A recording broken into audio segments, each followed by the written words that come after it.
Good morning, all of you. Dear students, I am S. Amir from ARA, Competitive English Division class. देखिए, सबसे पहला समस्या हमारे साथ इंग्लिश में हो रहा है। सीजीएल में लगातार कटअप बढ़ने के चलते क्लासेस की जो स्थिति है इंग्लिश में दिन प्रतिदिन हाई होते जा रहा है, जिसके चलते बच्चों को बहुत ज़्यादा समस्या हो रही है। और समस्या में सबसे बड़ा प्रॉब्लम हमारे साथ ये हो रहा है कि इंग्लिश को हम लोग टेक्निकली पढ़ नहीं पा रहे हैं। इंग्लिश को हम लोग केवल रट रहे हैं, समझने की कोशिश कभी कर ही नहीं रहे। तो आज हम लोग एक बेस लेकर हम लोग काम करेंगे। फिलहाल सीजीएल टायर 1 का 2019 का सेट नंबर 5 आज हम लोग क्वेश्चन को क्लियर करेंगे और उसमें कुछ मेथड से हम लोग काम करेंगे जिससे कम समय में ज़्यादा से ज़्यादा मार्क्स मिल सके। तो सबसे पहले हम लोग क्वेश्चन में चलते हैं। आपका फिलहाल सीजीएल 2019 में टायर 1 का क्लोज टेस्ट पे काम करते हैं और क्लोज टेस्ट जो आपका है पीटी में 5 नंबर और एसएससी में अगर बात किया जाए मेंस के बारे में तो लगभग 28 से 30 नंबर के क्वेश्चन इससे राइज किए जाते हैं। मोस्ट ऑफ द स्टूडेंट्स जितने भी हमारे बच्चे होते हैं लगभग 28 मार्क्स की अगर हम लोग बात करें या 30 मार्क्स की बात करें या 20 मार्क्स, जितने भी मार्क्स के बारे में बात किया जाए लगभग स्टूडेंट 40% ही इसमें स्कोर कर पाते हैं। स्कोर ना होने का सबसे बड़ा रीजन होता है कि हमारे पास केवल हम लोग अभी तक क्लोज टेस्ट को यही समझते हैं कि सबसे पहले हम लोग क्लोज टेस्ट को पढ़ते हैं, उसका हिंदी जो गुरु होते हैं और हिंदी के बाद हम लोग डायरेक्ट उसको फिल करते हैं, जो कि ऐसा करना 100% गलत है। पहले हम लोग को काम ये करना होता है कि किस तरह से हम लोग क्वेश्चन को बनाएं ताकि ज्यादा से ज्यादा बेहतर हो सके और कम से कम अपने आप से सेटिस्फाई हो सके कि जो हमने उसको इनपुट किया है वो 100% सही। तब उसके लिए हम लोग क्या करेंगे, पहले हम लोग क्वेश्चन पे काम करना स्टार्ट करते हैं। सबसे पहला क्वेश्चन आपके पास आता है, discipline is a doing with rules and regulation. तो पहले क्लोज टेस्ट का पहले हम लोग टोन को समझ लें कि क्लोज टेस्ट का टोन हो क्या रहा है, क्या कह रहा है और किस हिसाब से हम लोग को काम करना है। इसमें सबसे पहला क्वेश्चन आपके पास आता है, discipline is a doing any work with rules and regulation. इसमें देखिए वर्ड का कोलोकेशन बहुत अच्छा वर्क कर रहा है हमारे पास, जो फिलर में बहुत बार काम करता है। रूल्स एंड हो गया आपका रेगुलेशन, ये हमारे पास एक वर्ड हो गया रूल्स एंड रेगुलेशन। तो सबसे पहला एक बात क्वेश्चन समझ ले, वर्ड का जो थीम होता है तो रूल्स एंड रेगुलेशन, ये हमेशा अपने साथ कंपोनेंट वर्ड में आएगा। अगर रूल्स है तो अगला वर्ड रेगुलेशन ही होगा, बाकी इसके साथ कोई दूसरा वर्ड नहीं आ सकता।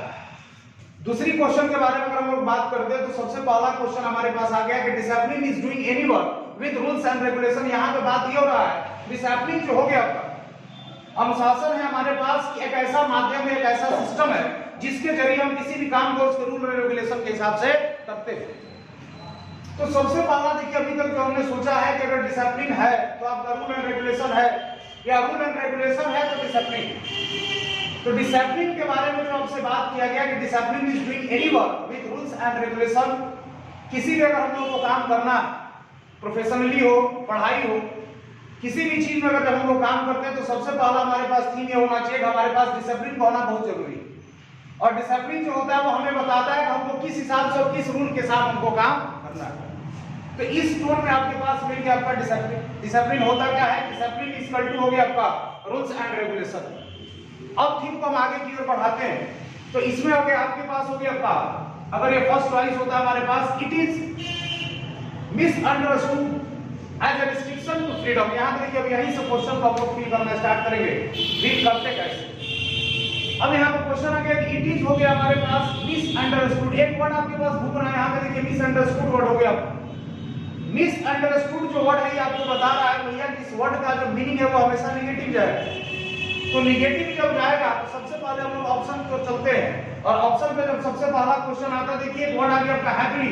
तो हैप्पी जो हो गया भैया वो हो गया हमारा पॉजिटिव वर्ड, और पॉजिटिव वर्ड होने के चलते मिसअंडरस्टूड के साथ इसका कभी रिलेशन नहीं बनेगा, तो यहाँ से हैप्पी को आप हटा दें।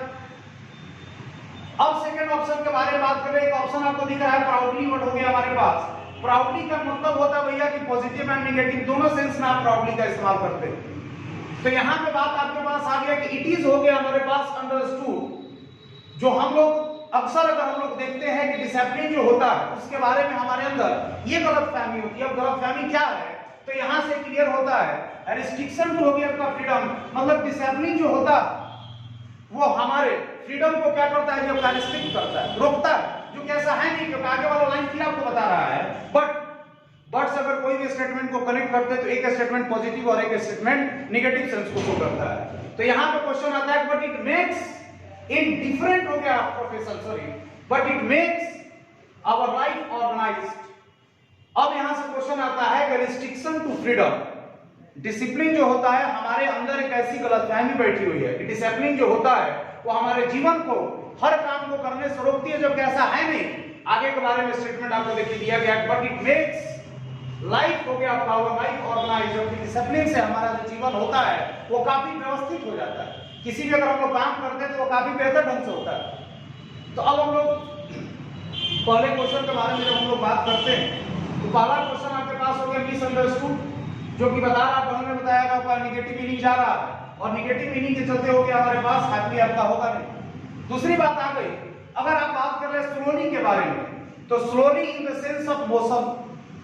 जब हम लोग कोई भी काम को करते हैं और उस काम में अगर वो अवस्था, उसका प्रोसेस अगर कम है या डिक्रीजमेंट की ओर है, वहां पर हम लोग इस्तेमाल करते हैं भैया आपका स्लोली। तो स्लोली का इस्तेमाल कभी कंसेप्ट के साथ कर ही नहीं सकते।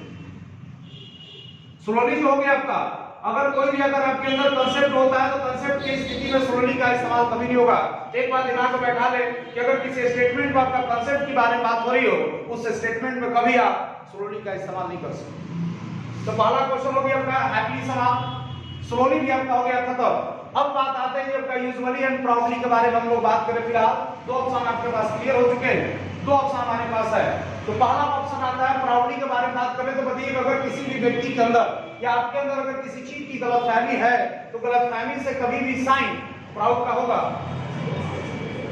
तो सबसे पहला क्वेश्चन आपका क्लियर हो गया भैया कि मिसअंडरस्टूड जो वर्ड है वो उसमें कभी भी आप प्राउड का इस्तेमाल कर ही नहीं सकते।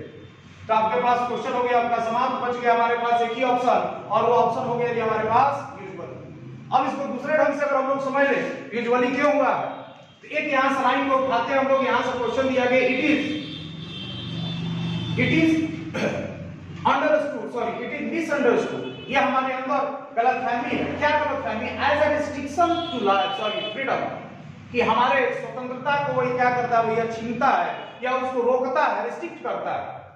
तो ये हमारे अंदर एक क्या है कॉन्सेप्ट है और वो कॉन्सेप्ट हर सिस्टम के अनुसार चलते आ रहा है। शुरू से वही सिस्टम आपके अंदर इनॉग्रेट किया गया है कि डिसिप्लिन जो है उसमें क्या है आपका, ये हमारी मिसअंडरस्टैंडिंग है कि हमें सिस्टम से रोकता है। तो जिस सेंस में अगर रेगुलरिटी की बात हो, जहां पे वो काम अगर ऑलवेज होता हो, उस अवस्था में हम लोग यूजुअली का इस्तेमाल। सेकंड सेंस पर अगर हम लोग बात कर लिए कॉन्सेप्ट के हिसाब से भी यूजुअली सही है और ग्रामेटिकल फॉल्ट के हिसाब से भी अगर देखा जाए तो भी आपका यूजुअली सही है। तो फर्स्ट हो गया ये आपका यूजुअली। सेकंड के बारे में अगर हम लोग बात करते हैं तो सेकंड क्वेश्चन पे आता है discipline is for students and people in different profession. Second question में अगर आपको कहा गया कि डिसिप्लिन जो हो गया आपका वो हमारे हर स्टूडेंट के लिए जरूरी है या हर पर्सन के लिए जरूरी है। और अगर आप किसी भी क्षेत्र में काम करते हैं, कोई भी अगर व्यक्ति किसी क्षेत्र में जब काम करता है तो उसके लिए डिसिप्लिन तो होना जरूरी है। If you disciplined person you will completely meet this goal. अगर आप किसी भी क्षेत्र में अगर अपने आप को वर्कआउट करते हैं और अगर आप अपने आप को पूरी तरह से उसके प्रति डिसिप्लिन रखते हैं तो एक ना एक दिन आपको सफलता जरूर मिलेगी। तो क्वेश्चन में सेकंड के बाद अगर हम लोग कर ले कि discipline is a for students and people in different profession. Discipline जो हो गया आपका हर स्टूडेंट को एंड हर पीपल को, हर फील्ड में, जिस फील्ड में वो काम करता है सबके लिए उतना ही जरूरी है। तो सेकंड क्वेश्चन पे अगर हम लोग बात कर ले, अब यहां से क्वेश्चन नंबर 2 पर बात करते हैं वर्ड के हिसाब से। अब हम लोग थोड़ा सा मीनिंग को रिलीव करते हैं और वर्ड पे आता है जब का डिसिप्लिन जो हो गया आपका, डिसिप्लिन में दिया गया आपका students and people in different हो गया प्रोफेशन। हर प्रोफेशन में हर स्टूडेंट को, हर लोगों को डिसिप्लिन की जरूरत होती है। अब होती है या नहीं होती है इसके बारे में तो बताया है नहीं, लेकिन इसके पहले वाले स्टेटमेंट एक बात हमको जरूर पता चल गया कि डिसिप्लिन एक ऐसा कॉन्सेप्ट है जो हमारे मन में इसके प्रति जो गलतफहमी बैठी हुई है कि हमें रिस्ट्रिक्ट करता है फ्रीडम से, जो कि ये गलतफहमी बिल्कुल गलत थी। क्योंकि आगे वाला जो लाइन है वो बता रहा है कि हमें अपने जीवन को व्यवस्थित करने के लिए काफी जरूरी होता है डिसिप्लिन। तो अब हम लोग बात करते हैं कि यहां से जो हमारे पास ये लाइन मिला, इस लाइन से डिसिप्लिन का जो मीनिंग हो गया आपका वो हमेशा पॉजिटिव जा रहा है। अब ये लाइन हो गया आपका पॉजिटिव, तो पॉजिटिव जब जा रहा है इसका मतलब हो गया कि डिसिप्लिन से जो रिलेट करेगा यहाँ पे फिलर वो हमेशा उसका मीनिंग पॉजिटिव होना चाहिए। तो discipline is a for students and people, discipline जो है वो हर लोगों के लिए जरूरी है। तो जरूरी है तो मीनिंग पहले पॉजिटिव के बारे में बात कर ले, तो डिसएडवांटेजेस होगा नहीं, क्योंकि डिसएडवांटेज मतलब होता है आपका जिससे आपको कोई फायदा ना हो। ये हो गया आपका नेगेटिव सेंस, जिसका कहानी समाप्त। सेकंड में बात कर लेते हैं, वर्ड हो गया जो आपका कर्ज। कर्ज जो वर्ड हो गया जो आपका, इसका मीनिंग हो गया आपका किसी भी चीज के लिए बदुआ देना। तो यहाँ पे मीनिंग हो गया भैया, ये हो गया आपका नेगेटिव सेंस दे रहा है, इसके चलते कर्ज का कहानी समाप्त। अब हमारे पास बचता वर्ड तो आपका वर्च्यू एंड ड्रीम। तो ड्रीम के बारे में अगर बात की जाए तो dream is that types of word which is things. Dream जो होता है वो एक ऐसा वर्ड है जो केवल हमें उस चीज के बारे में सोचते हैं, नॉट प्रैक्टिकली, जिस पे हम काम करते नहीं। तो यहाँ पे बात हो रहा है वर्क के बारे में, काम करना है आपको, ना कि सोचना है। तो यहाँ से भैया आपको ड्रीम को आप हटा देते हैं तो बच गया हमारे पास वर्च्यू। एंड क्वेश्चन में आगे कहा कि discipline is a virtue. Discipline जो होता है वो एक ऐसी सच्चाई है जो हर स्टूडेंट्स को एंड हर लोगों को अपने प्रोफेशनली लाइफ में एक्सेप्ट करना ही पड़ता है। इस आधार पे यहाँ पे सेकंड क्वेश्चन में हम लोग ने बात किया तो हो गया हमारे पास वर्च्यू। नेक्स्ट थीम पे अगर हम लोग बात करें, अभी तक यहाँ पर जितने भी हमने थीम को देखा फर्स्ट एंड सेकंड पे, तो फर्स्ट एंड सेकंड दोनों में हमने देखा कि इस पैसेज का जो टोन है वो पॉजिटिव की ओर लेकर जा रहा है। अब अगले क्वेश्चन में जब बात करते थे, वर्ड आ गया अ डिसएबल्ड पर्सन। देखिए हमें बहुत अच्छा एक वर्ड मिलता है आपका अ डिसएबल्ड पर्सन के बारे में जब हम लोग बात करते हैं तो पहले हम लोग थोड़ा ग्रामर कांसेप्ट क्लियर कर ले कि अगर किसी सेंटेंस में आप एडजेक्टिव प्लस अगर सिंगुलर कोई भी अगर काउंटेबल की बात कर ले, एडजेक्टिव प्लस हो गया अगर सिंगुलर काउंटेबल, तो उसके साथ हमेशा ए और एन का इस्तेमाल कंफर्म करेंगे। किसी भी एडजेक्टिव के साथ अगर कोई सिंगुलर काउंटेबल नाउन हो जाए तो वहां पे आप ए और एन का इस्तेमाल अवश्य करें। तो इस आधार पर यहां पे देखिए दिया गया है अ डिसेबल्ड पर्सन, पर्सन को हमने देखा तो हो गया आपका नाउन, एंड डिसिप्लिन जो वर्ड है आपका ये हो गया हमारा वर्ब एंड नाउन। और अगर आप इसको भीतरी फॉर्म में यूज करते हैं तो बन जाता है आपका एडजेक्टिव। तो पर्सन हो गया आपका नाउन एंड डिसिप्लिन हो गया आपका एडजेक्टिव, और इसको रिलेट किया सिंगुलर काउंटेबल नाउन के साथ, यहां हो गया आपका थी। तो और डिसिप्लिन हो गया हमारे पास पर्सन ऑलवेज, ऐसे व्यक्ति के बारे में बात किया गया है जो व्यक्ति काफी अनुशासित है। वह व्यक्ति हमेशा in each and every field of life, her field में ऐसा आदमी जो अपने आप में पूरी तरह से डिसिप्लिन्ड है, मतलब पूरी तरह से अनुशासित है। तो हमने शुरू में ही बताया आपको अगर अपने जीवन में कुछ करना है तो आपको डिसिप्लिन्ड होना पड़ेगा। अगर कोई भी इंसान अपने मुकाम तक पहुंचा है तो उसका लाइफ हिस्ट्री आप देख ले, वो अपने काम के प्रति काफी डिसिप्लिन्ड है। तो अगर यही बात किया गया है तो डिसिप्लिन्ड पर्सन, कोई भी अनुशासित व्यक्ति जो है वो अपने जीवन में और अपने कार्य क्षेत्र में, फील्ड ऑफ लाइफ में हमेशा वो क्या करेगा जब का। तो अब आपके पास चार ऑप्शन हो गए, तो अगर वो विन करेगा ही करेगा, ये तो कंफर्म है कि डिसिप्लिन्ड पर्सन है तो विन करेगा। तो विन में यहाँ पे आपको चाहिए ऑलवेज के सेंस में वर्ब। अब जब वर्ब चाहिए तो आपने देखा डिसिप्लिन्ड पर्सन के बारे में आपसे बात हो रहा है, तो डिसिप्लिन्ड पर्सन जो हो गया वो हमारा सब्जेक्ट जो आ गया जो का, और वो सब्जेक्ट बता रहा है सिंगुलर है, और सिंगुलर सब्जेक्ट के साथ ऑलवेज कहता है वो हमेशा इंडेफिनिट टेंस को रिलेट करेगा। मतलब आपके चाहिए V5, V5 मतलब subject singular equal to V5। अब ऑप्शन पे चलते हैं, तो यहां से पहले क्वेश्चन को क्लियर कर लेंगे सक्सेस इक्वल टू नाउन, जो कि होगा नहीं क्योंकि आपको चाहिए वर्ब। सक्सेसफुल जो वर्ड हो गया ये वही हो गया आपका एडजेक्टिव, जो कि होगा नहीं क्योंकि यहां पे आपको चाहिए वर्ब। तो बचा आपके पास सक्सीड एंड हो गया आपका सक्सीड्स। सक्सीड जो वर्ड हो गया ये हो गया हमारा वर्ब, एंड सक्सीड जो हो गया वो हो गया हमारा V5। तो हमारे पास क्वेश्चन यही था आपका disciplined person always succeeds. Third theme में हमने बात किया, तो तीसरे थीम में आपके पास आ गया आपका succeeds in each and every field of life. और एक बात को क्लियर कर लिया जाए, ईच एंड एवरी, ईच हो गया एंड एवरी जो वर्ड हो गया हमारे पास, ईच एंड एवरी जो वर्ड हो गया ये हमेशा रिलेट करता है जब का उस नाउन को, जो नाउन हमेशा होता है जब का सिंगुलर में काउंटेबल।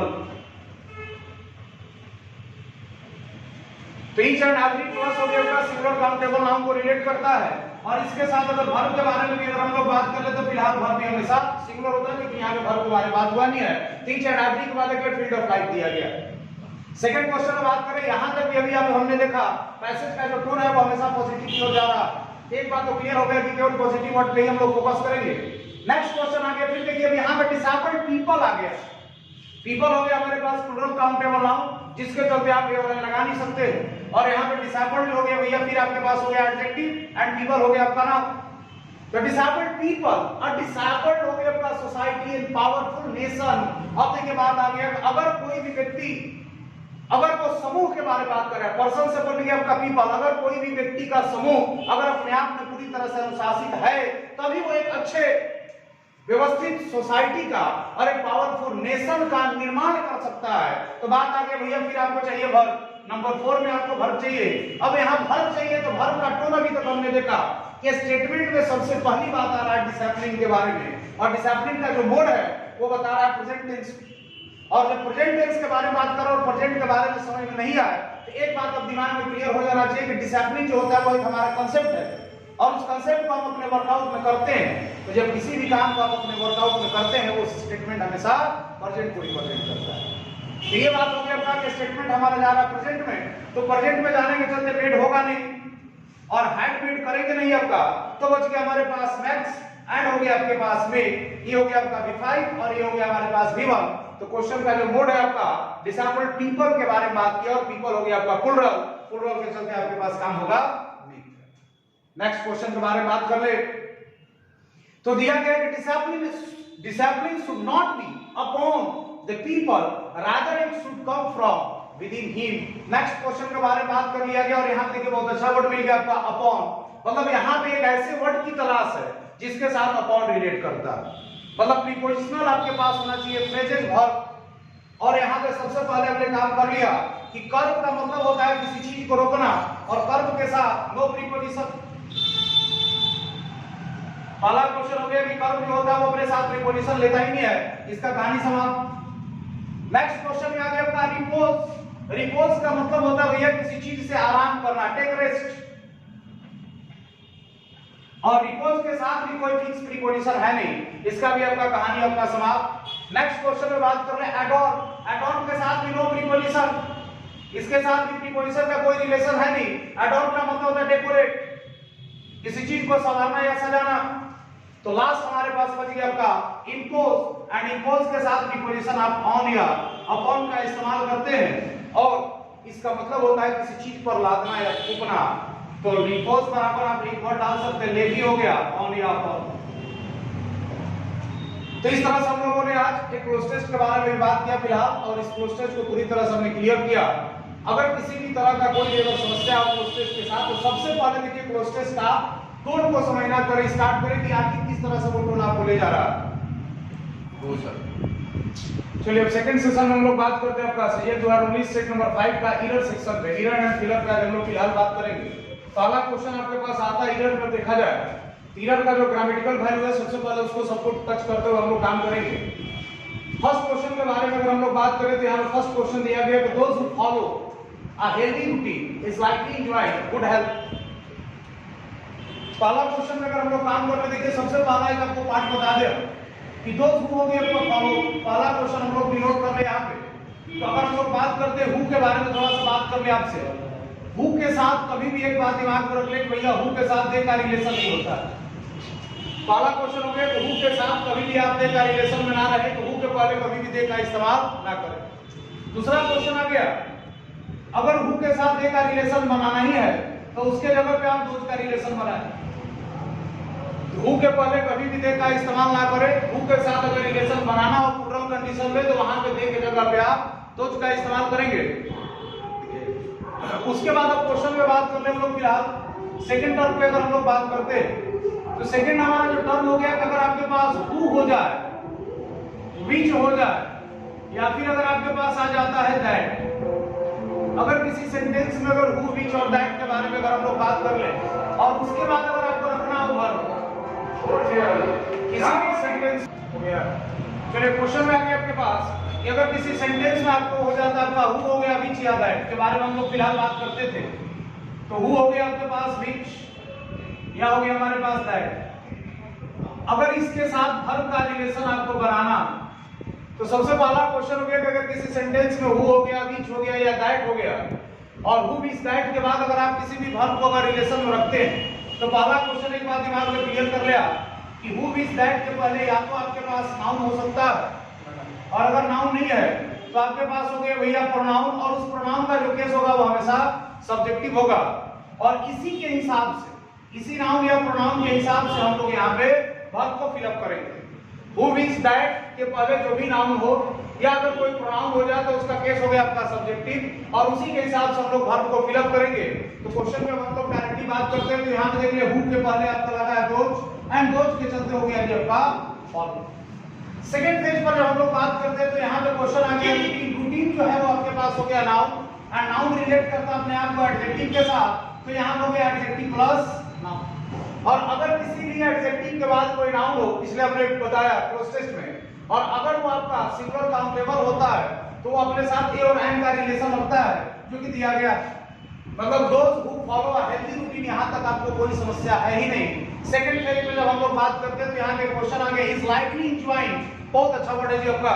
अब यहाँ सबसे पहले हम लोग क्वेश्चन को समझ ले।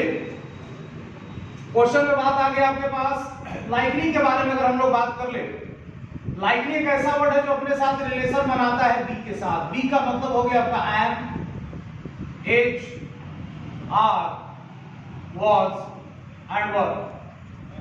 लाइकली जो वर्ड हो गया अपने साथ रिलेशन बना लिया बी के साथ, बी मतलब am is are was were हो गया आपका। और इसके बाद अगर कोई वर्ब आता है भैया तो वो वर्ब हो गया हमेशा टू प्लस बी। सेंस के हिसाब से अगर आप कांसेप्ट ऑफ ग्रामर के बारे में बात कर लिया जाए तो यहाँ पे क्वेश्चन आ गया कि इज लाइकली, यहाँ तक तो सही है। प्रॉब्लम हमारे पास है कि एंजॉयिंग होगा नहीं, यहाँ होना चाहिए था टू एंजॉय।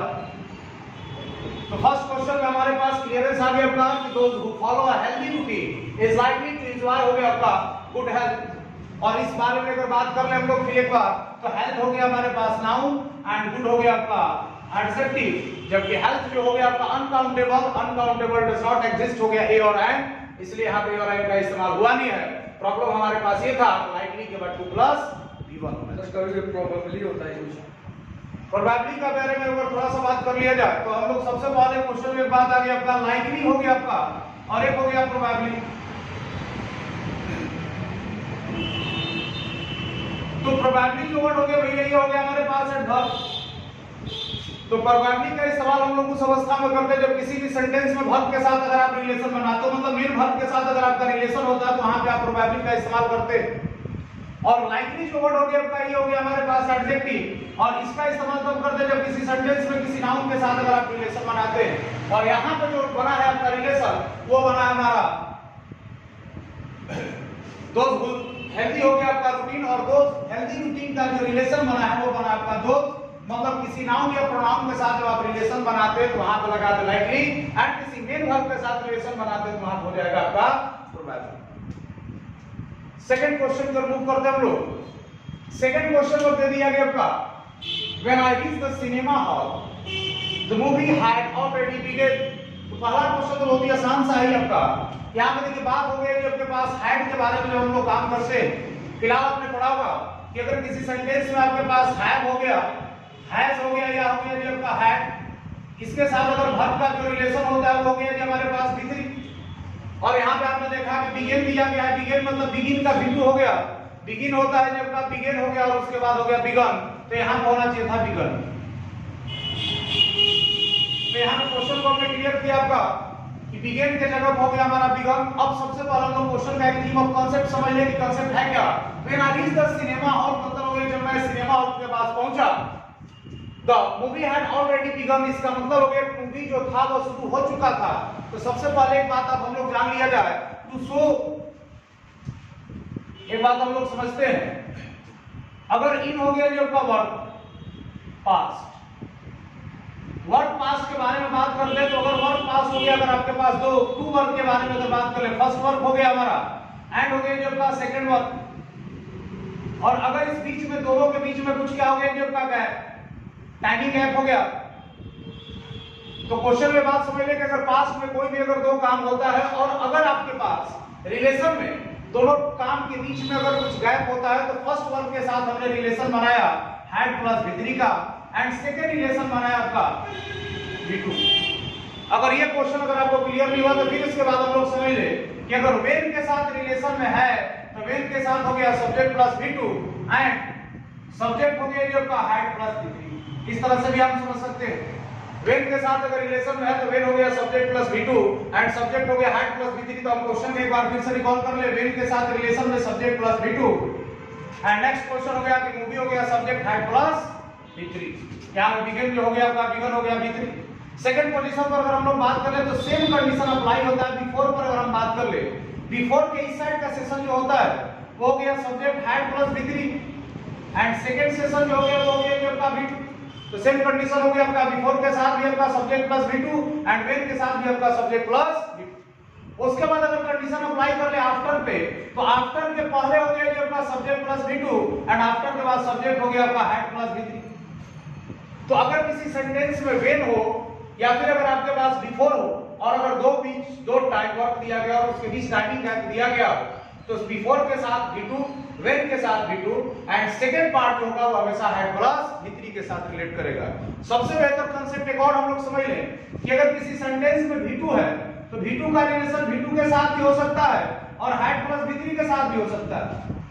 अगर किसी सेंटेंस में V2 है तो अगला रिलेशन V2 से ही बना सकता है और अगला रिलेशन हैड प्लस V3 से ही बना सकता है। अगर किसी सेंटेंस में आपको हैड प्लस V3 मिल जाए तो एक बात दिमाग में रख ले कि हैड प्लस V3 हमेशा V2 से बनाएगा, हैड प्लस V3 कभी हैड प्लस V3 के साथ नहीं बना सकता है।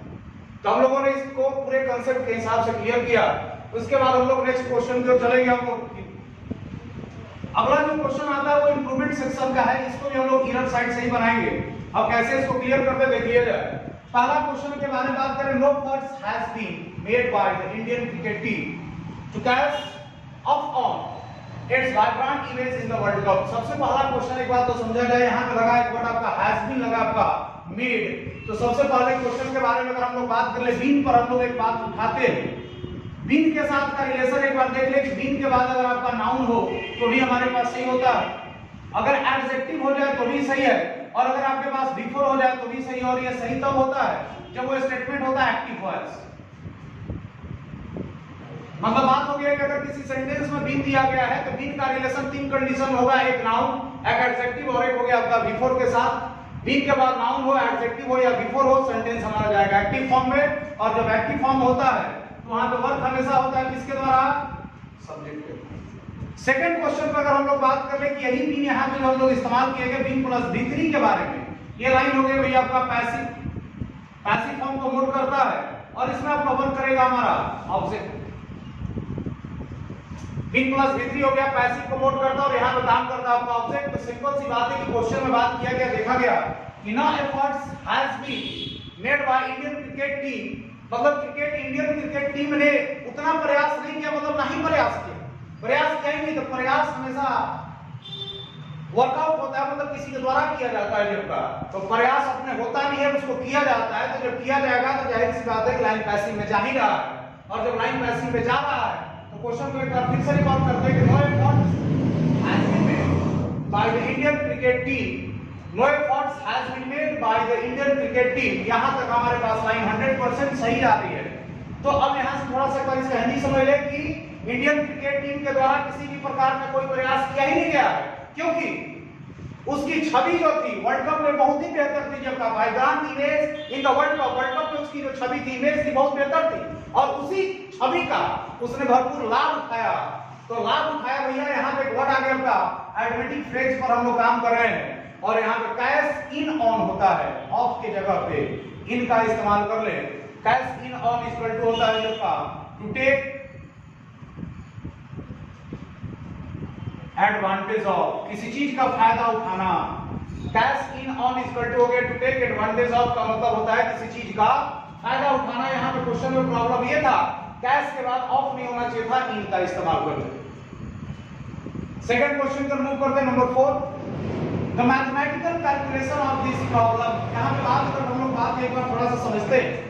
ये कांसेप्ट आता है कि अगर किसी सेंटेंस में आपके पास प्रीपोजिशन दिया गया हो तो अगर उस सेंटेंस में प्रीपोजिशन की संख्या 1 हो चाहे 20 हो चाहे 50, पहले प्रीपोजिशन के बारे में हम लोग वैल्यू देते हैं और फर्स्ट प्रीपोजिशन के पहले जो वर्ड होता है उसको हम लोग रेफरेंस देते हैं एज सब्जेक्ट। तो सबसे पहला क्वेश्चन हो गया ऑफ के पहले यहाँ पे आप लोग लिख दिया आपका मैथमेटिकल कैलकुलेशन और मैथमेटिकल कैलकुलेशन के हिसाब से यहाँ वर्ब को इसने रिपीट किया है और हो गया आपका इजी। तो क्वेश्चन अब ये कहता है कि the mathematical calculation of this problem is easy हो गया देन द प्रीवियस वन। मतलब पहले वाला जो आपका कैलकुलेशन था इस वाला कैलकुलेशन के तुलना में काफी भी आपका क्या था जो आपका इजी था। मतलब यहाँ पे बात हो रहा है कंपैरिजन का। और सबसे पहला हो गया कि जब बात कंपैरिजन का हो जाए, ये बात बता रहा है देन, तो देन से पता चला कि बात हो गया कंपैरिजन, और जब कंपैरिजन हो गया मतलब सेंटेंस जो जाएगा वो कंपैरेटिव पे होगा, इजी के जगह पे करना पड़ेगा आपको इजियर। एंड सेकंड थिंग एक बात आता है वन के बारे में, आखिर वन आया किसके लिए है, तो वन आया भैया आपका मैथमेटिकल कैलकुलेशन के बारे में, क्योंकि सब्जेक्ट को यही प्रेफर कर रहा है। तो मैथमेटिकल कैलकुलेशन के चलते यहाँ हो गया आपका वन। इसका मतलब हो गया कि अगर सिमिलर नाउन में रिपीट करते हैं, अगर सिमिलर नाउन की बात करते हैं तो वहां वन होता है, और अगर हम लोग बात करते हैं प्लूरल नाउन पर तो वहां हमेशा वंस का आप इस्तेमाल करेंगे। फिलहाल के लिए इतना जाने। तो क्वेश्चन हो गया आपका प्रीवियस वन। प्रीवियस हो गया आपका वर्ड जो है वो डिनोट कर रहा है डेफिनिट टाइम को, और डेफिनिट जब होता है कोई भी चीज तो उसके पहले लगाते हम जाए, तो क्वेश्चन हो सॉरी द, तो क्वेश्चन हो गया इसका easier than the previous one, ये हमारे साथ प्रॉब्लम। अगले क्वेश्चन के बारे में बात करते हैं, नेक्स्ट सेशन में चलते हैं हम लोग फिगर पर। तो फिगर पर जब हम लोग बात करते हैं, देखिए फिगर ही बहुत बेहतर आपका एक टॉपिक होता है एसएससी बैंकिंग किसी भी एग्जाम के लिए। तो फिगर को भी हम लोग कैसे बनाते हैं हिंदी निकाल कर, इसको अब हम लोग थोड़ा सा मॉडर्न उसको चेंज करते हैं और कैसे बनाते हैं, पहले हम लोग इस पर काम करेंगे। पहला क्वेश्चन आता है फिगर पर। फिगर के बारे में सबसे पहले एक बात जान लें कि इसका ऑप्शन एक बार देख लिया जाए कि ऑप्शन के बारे में क्या मोमेंट है। ऑप्शन दे रहा मॉन्यूमेंट, कलेक्शन, रिकॉग्निशन हो गया एंड हो गया आपका मेमोरियल। तो सबसे पहला क्वेश्चन अगर देखा जाए कि मॉन्यूमेंट जो वर्ड हो गया आपका, मॉन्यूमेंट इज इक्वल टू हो गया आपका स्मारक, रिलेटेड हो गया जो आपका मेमोरियल, लगभग वर्ड जो होता है मेमोरियल से रिलेट करता है। मेमोरियल जो हो गया आपका, अगर बात कर लिया मेमोरियल डे आपने देखा होगा, मेमोरियल डे होता है जो आपका ऐसा कोई विधि जो आपके लाइफ के लिए काफी यादगार हो। तो यादगार के सेंस में जिस चीज को हम लोग जानते हैं उस सेंस में आप मेमोरियल का भी इस्तेमाल कर सकते हैं। जिस चीज के बारे में आप जानने की कोशिश करते हैं और उसके लिए किसी सिस्टम का ऑर्गेनाइजेशन होता है, वो होता है हमारा मॉन्यूमेंट। तो monument and memorial that are हो गया सिनोनिम्स एंड इट्स एग्जैक्ट हो गया जो meaning of that word to create the memorable system of this event and time। तो अगर किसी भी घटना के बारे में अगर आपको बताना या अगर आप उस चीज को उसके जरिए जानते हैं तो या तो आप मॉन्यूमेंट का इस्तेमाल कर सकते हैं या फिर अगर आप मेमोरियल का इस्तेमाल कर सकते हैं। सेकंड क्वेश्चन में आता है collection. Collection is equal to हो गया मतलब किसी भी चीज का जमा होना। अगले वर्ड के बारे में बात करते हैं, बहुत ही अच्छा वर्ड है जो बहुत बार एसएससी में पूछा भी गया वर्ड ये। रिकॉग्निशन का मतलब हो गया आपका किसी चीज की वैल्यू देना, मतलब उस चीज का पहचान, आइडेंटिफिकेशन। जिस चीज के बारे में आप जानते हैं और या फिर आपको जाना जाता है वो हो गया हमारा रिकॉग्निशन। तो क्वेश्चन में हम लोग पहले बात कर ले, a reward is which motivates, अभी हमने बताया आपको तुरंत थोड़ी देर पहले क्वेश्चन में कि हु डब्ल्यूएच जो वर्ड हो गया मतलब व्हिच हो गया, हु हो गया एंड दैट, इसके पहले जो भी आप वर्ड रखते हो उसके हिसाब से हम लोग वर्ब पे काम करते हैं। तो व्हिच के पहले कोई वर्ड इसमें से हुआ होगा और ये बता रहा है कि टोटल वर्ड आपका सिंगुलर में है, जिसके चलते आप हो गया मोटिवेट्स। यहां से क्वेश्चन में काम करते हैं हम लोग कि motivates a person to achieve excellence in his field. क्या ऐसा रहा होगा यहाँ पे जो लोगों को ये मोटिवेट करता है कि आप अपने फील्ड में काफी बेहतर कर सकते हैं या अपने फील्ड में आप अपने बहुत ही अच्छा पोजीशन प्राप्त कर सकते हैं। यहाँ पे किस वर्ड को डाला जाए ताकि इससे रिलेट हो जाए कि वो वर्ड हमेशा उस व्यक्ति को उस काम को करने के लिए इंकरेजमेंट देता है और उस इंकरेजमेंट के रूप में उसे जो मिलता है उसी को हम लोग कहते हैं रिवॉर्ड। तो रिवॉर्ड जो है वो उस आदमी की क्या बताता है, उस आदमी को याद कराता है? नहीं, रिवॉर्ड जो होता है वो केवल बताता है भैया आपकी सिस्टम में जो आपने वर्क किया है। आप बात देखिए समझिए, पहला क्वेश्चन मोटिवेट अ पर्सन, उस आदमी को मोटिवेट करता है ताकि वो आदमी अचीव एक्सीलेंस इन इस फील्ड, वो अपने फील्ड में बहुत बेहतर अचीवमेंट प्राप्त कर सके। कब प्राप्त करेगा? जब वो उस चीज को जाने, उस वैल्यू को जब आप पहचानेंगे तो अपनी वैल्यू को जब पहचानेंगे मतलब एक रिवॉर्ड जो है वो आपको एक पहचान देता है कि आप इस चीज को अगर करते हो तो ये आपको रिटर्न में मिल सकता है। तो किसी भी वैल्यू को जब आप पहचान के रूप में देते हैं तो पहचान के लिए एक वर्ड आता है जो का रिकॉग्निशन। सेकंड टर्म पे बात करते हैं आपका, नेक्स्ट टर्म हो गया हमारा the government should take astringent हो गया स्टेप। बहुत अच्छा वर्ड है ये आपका, कोलोकेशन वर्ड में वर्ब होता है हमारा एस्ट्रिजेंट हो गया स्टेप। एस्ट्रिजेंट स्टेप का मतलब होता है ऐसा कोई भी कदम जो काफी सख्त और कड़ा। तो सरकार को एक बड़ा ही सख्त और कड़ा कदम अपनाना चाहिए, ऐसा सलाह दिया गया। शुड का मतलब सलाह दिया गया है किसके प्रति जी आपका? टेररिस्ट के प्रति। टेररिस्ट के प्रति सरकार का जो रवैया होना चाहिए वो काफी सख्त और कड़ा होना चाहिए। एंड और उनके अंदर जो भी आपके डिजाइन मतलब उनके अंदर जो भी मोटिव तैयार हो रहे हैं, जो भी मोटिव बन रहे हैं वो मोटिव क्या हो जाए जब बर्बाद हो जाए, बेकार हो जाए, ऐसा उनका नजरिया, ऐसा उनका स्टेप उठाना चाहिए। फॉइल इज इक्वल टू होता है जब का फेल्योर। किसी चीज को असफल करने के लिए वर्ड आता है फोइल। तो सबसे पहला क्वेश्चन के बारे में अगर हम लोग बात कर ले, यहाँ पर फेल्योर नहीं होगा, यहाँ फेल करेंगे हम, क्योंकि यहाँ पे सबसे पहला एक और क्वेश्चन को समझ लिया ग्रामेटिकल रूप में कि एंड से जुड़े हुए दोनों तरफ का वर्ब ऑफ सीक्वेंस या स्टेटमेंट आपस में बराबर होते हैं, तो यहाँ पे एंड से रिलेट किया गया शुड टेक मतलब विवा, तो इस साइड भी आपका फोइल हो गया हमारा विवा। सेकंड क्वेश्चन में हम लोग काम कर रहे थे, government should take a stringent step, सरकार को एक ऐसा कदम उठाना चाहिए उन आतंकवादियों के प्रति जो उनके मन में जो भी हमारी अवधारणाएं हैं, जो भी डिजाइन है, वो हमारा क्या हो जाए उसको असफल बना दे। एक बात तो दिमाग में क्लियर हो जाना चाहिए कि स्ट्रिजेंट जो वर्ड है, सॉरी ट्रेरेलिस्ट, ये हमारा नेगेटिव सेंस दे रहा है। नेगेटिव जब सेंस दे रहा है, इसमें ऐसे वर्ड की तलाश करें जिसका मीनिंग हमेशा नेगेटिव हो। तो एक वर्ड आ गया बेनिवोलेंट, बेनिवोलेंट हमेशा पॉजिटिव मीनिंग देता है, इसका मीनिंग होगा जनरस, जिसका कोई वैल्यू होगा नहीं। कंडीसिव मतलब हो गया, कंडीसिव के साथ प्रीपोजिशन में बात कर ले तो हो गया आपका टू, मीनिंग होता है आपका बेनिफिशियल, बेनिफिशियल के साथ हो गया ये आपका टू, मीनिंग हो गया ये आपका अनुकूल, अगर उस क्षेत्र में आप रहते हैं आपके लिए वो बेहतर है। तो ऑप्शन हो गया बी और सी दोनों अपना पॉजिटिव मीनिंग दे रहे हैं, और यहाँ पे ऐसा कोई काम आपने किया नहीं है जिसके लिए आपको एग्जांपल के रूप में रिप्रेजेंट किया जाए, तो ऑप्शन नंबर 1 भी आपका हो गया समाप्त। एंड क्वेश्चन बचा ऑप्शन नंबर 4, और इसमें सबसे पहला क्वेश्चन आता है मैलिशियस का मतलब होता है जो आपके अंदर गलत भावना पैदा हो रही है। तो जो गवर्नमेंट को उन आतंकवादियों के खिलाफ एक सख्त कदम उठाना चाहिए जो आतंकवादी लोग अपने गलत विचारों के जरिए लोगों को बर्बाद करना चाह रहे हैं, उनके लिए बात हुआ है जब का।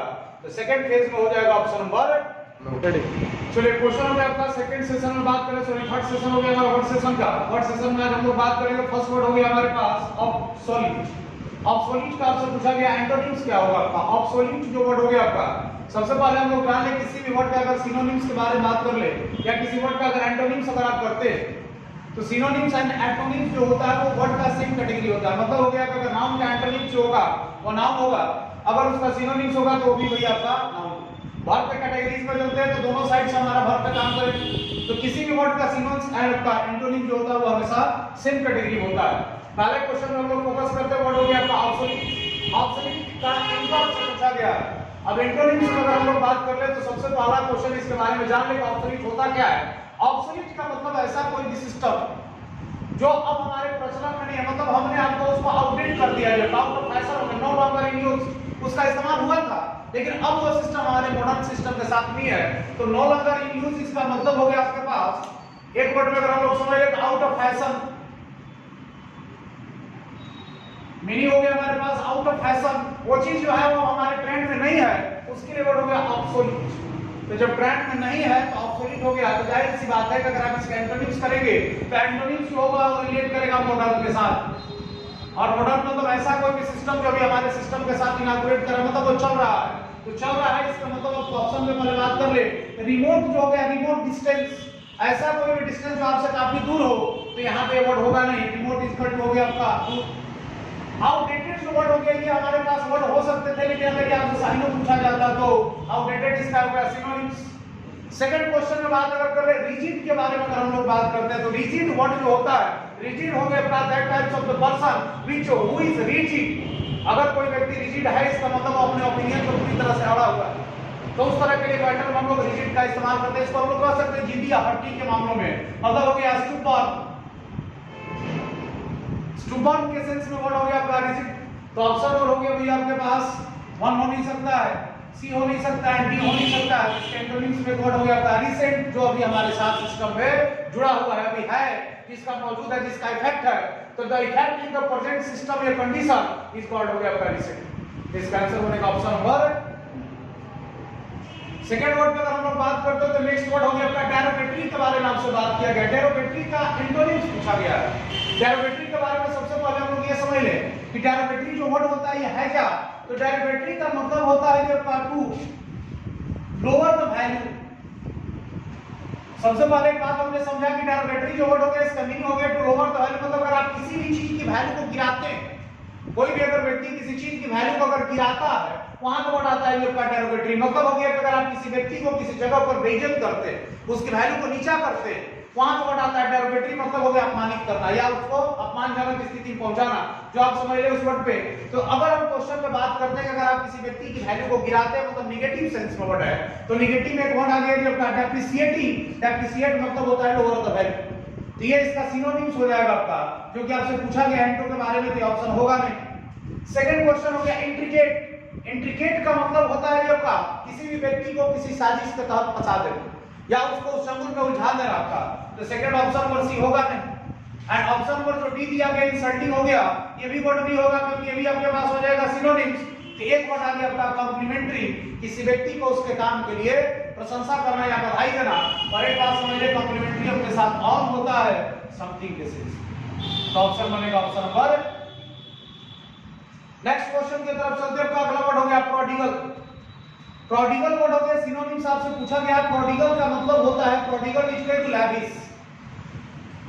प्रोडिगल जो वर्ड हो गया इसका मीनिंग अगर हम लोग देख रहे हैं, मीनिंग हो गया आपका लैविश। प्रोडिगल का मतलब होता है ऐसा कोई आदमी जो फिजूल खर्ची जिसके पास बहुत ज्यादा। तो ऐसा कोई इंसान जिसके पास फिजूल खर्ची बहुत ज्यादा हो, उस अवस्था में वर्ड आता है आपका प्रोडिगल। तो सेंस में अगर हम लोग बात कर ले तो इसका फिजूल खर्ची के सेंस में वर्ड आता है लैविश हो गया साइनो। अगर बात कर ले ट्रिवियल पर, अगर हम लोग काम करते हैं ट्रिवियल मैटर, ऐसी कोई भी बात जिसकी कोई वैल्यू ही नहीं, वहां पर वर्ड आता है ट्रिवियल हो गया जो आपका तुच्छ, बेकार, यूजलेस। यूजलेस के सेंस में वर्ड हो गया आपका ट्रिवियल, ऑप्शन नंबर 1 होगा नहीं। हम्बल हो गया पर्सन, नेचर के मामलों में वर्ड आता है, मीनिंग हो गया आपका डोसाइल, मतलब हो गया जो ऐसा कोई व्यक्ति जो बड़ा शांत, इजी टू कंट्रोल, नम्र होगा, उस अवस्था में होता है ये हमारा ऑप्शन नंबर बी होगा नहीं। नेक्स्ट क्वेश्चन करते हैं अपना एरोगेंट। एरोगेंट का मतलब होता है ये आदमी का नेचर होता है जिसमें उसमें अकड़ होती है, उसके लिए वर्ड आता है ये अपना एरोगेंट, मतलब हो गया हॉटी। हॉटी हो गया जो का ऑप्शन नंबर 4 होगा नहीं। द नेक्स्ट क्वेश्चन होगा option number C extravagant. One a person who is हो गया आपका spend lavishly, and a person who is हो गया जो आपका spends, that's also the person who is not on. ऐसी बात, ऐसी चीजों पर खर्चा करना जहां उसका खर्चा करना ही बेकार हो, उस अवस्था में आप एक्स्ट्रावेगेंट का भी इस्तेमाल कर सकते हैं। और ये वन वर्ड में बहुत बार पूछा भी गया हो। तो पहला क्वेश्चन ऑप्शन नंबर 3 का ऑप्शन बना हमारा 3 एक्स्ट्रावेगेंट। नेक्स्ट क्वेश्चन पे अगर हम लोग काम करते हैं तो वर्ड हो गया एक्नॉलेजमेंट। आपने पढ़ा हुआ एक्नॉलेजमेंट लेटर होता है। एक्नॉलेजमेंट लेटर के बारे में बात होता है और यहां पे आपसे पूछा गया सिनोनिम्स।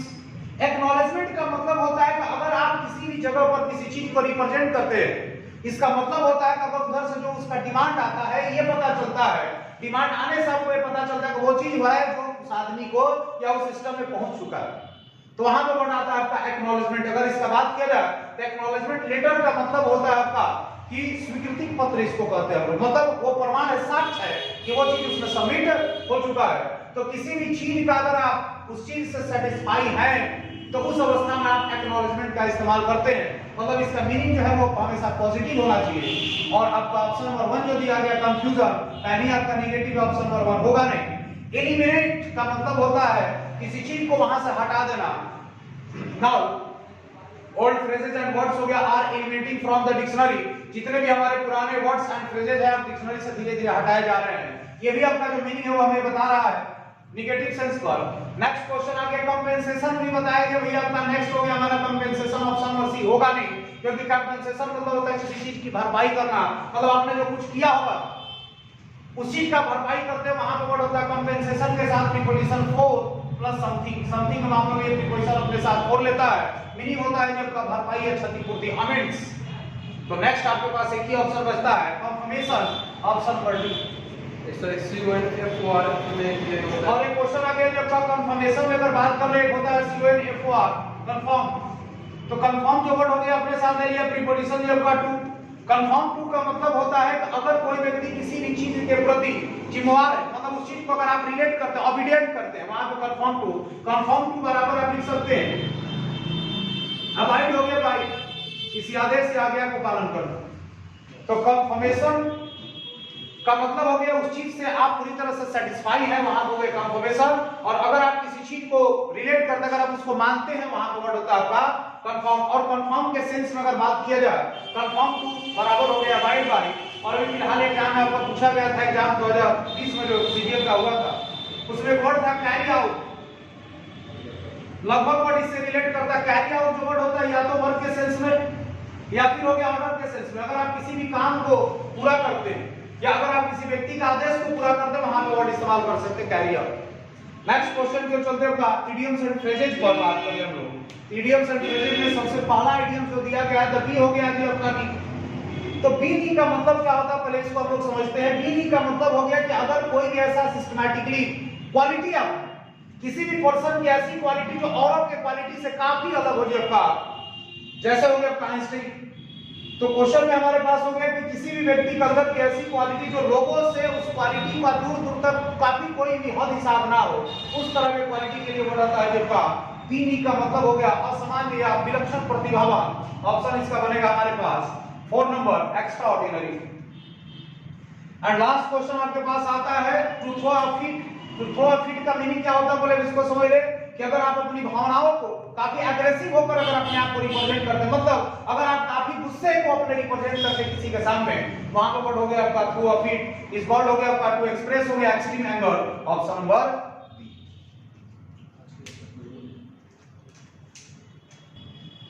आज के लिए हम लोग इतना ही अपने पढ़ाई को क्लोज करते हैं। नेक्स्ट क्लास में फिर अगले वीडियो के साथ हम लोग अपना वर्कआउट करेंगे।